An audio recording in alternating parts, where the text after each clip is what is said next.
भारतीय सिंधु संत समाज का राष्ट्रीय सम्मेलन अमरावती में 25-26 मार्च को हो रहा है, जिसमें आज शाम को विशाल सनातन धर्म सभा रखी गई है, जिसमें समस्त महापुरुष पूरे भारत के सिंधी समाज के आए हैं, सिंध की गद्दियों के।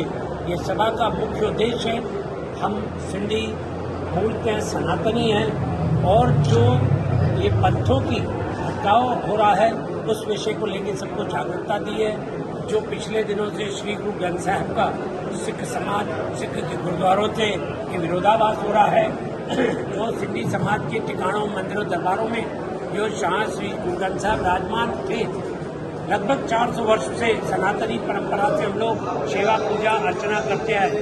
वो सिख समाज द्वारा सिख रहित मर्यादा नियम थोपकर उसका आधार बनाकर एक संस्था हमारे सिंधी समाज के ठिकानों से अपना वर्चस्व जमाना चाहती है। ये सिंधी समाज के संतों को कतई नहीं है कि सिख रहित मर्यादा हम लोग पालन करें, क्योंकि हम लोग सनातनी हैं, सिखों की मर्यादा पालन नहीं कर सकते हैं। जिनके लिए वो खुद कहते हैं हम राम भगवानों की मूर्तियों का पूजन अर्चन नहीं कर सकते हैं, सिंधी समाज उन्हीं को प्रथम मूर्तियाँ अपने भगवानों ठाकुर जी को और अपने गुरुओं की मूर्तियों और गुरुओं की समाधि की पूजा करता है और अपने राष्ट्रभक्ति में रहता है हमेशा। इसलिए जिन्होंने सदस्य थे,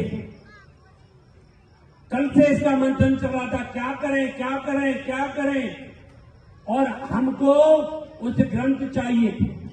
तो वो ग्रंथ का निर्णय लेकर इन संतों ने कहा क्यों नहीं ऐसा पुण्य का काम अखिल भारतीय सिंधी संत और सिंधु की गद्दियां ये सब मिलकर एक नया ग्रंथ का संकलन करें, जिसमें सभी महापुरुषों की वाणियां होगी।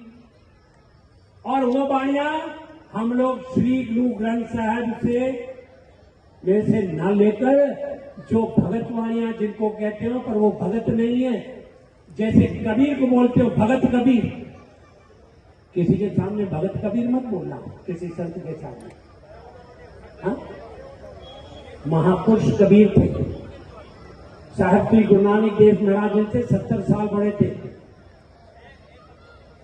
कोई महापुरुष ऐसे कबीर, नामदेव, सदना सेना की बहुत वाणियां हैं, राय दादू की वाणियां हैं। उन सब वाणियों का संग्रहण हम लोग नए नमूने से कर और हमारे सिंध के जितने संत हुए उनकी हिंदी में जो वाणियां हैं वो वाणियों का संकलन कर हम लोग श्री गुरु ग्रंथ साहब के आकार का नया ग्रंथ बना रहे हैं।